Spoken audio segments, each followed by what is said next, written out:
Hi guys, good morning y'all. This is yung day na exam.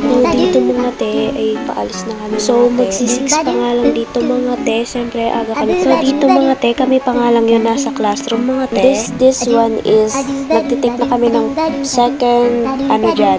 second exam. So ayan mga te, ayan lang na video ko kasi parating na dyan si ma'am mga te. So dito mga te, uwian na namin mga te. So yahatid kami sa labas ni ma'am. Kasi daw di daw kami papalabasin ng guard kasi masyado pa daw maaga. Ayan mga te. So ayan mga te, nakapila na nga kami sa labas mga te. Dito nga mga te, pumunta kami sa mixtape kasi may plano kami mga te. And this is our plan. Basagan ng itlog si Jennifer dahil birthday. So nadami nga yung mga damit namin dyan. So hinabol kami ni Jennifer dyan mga te.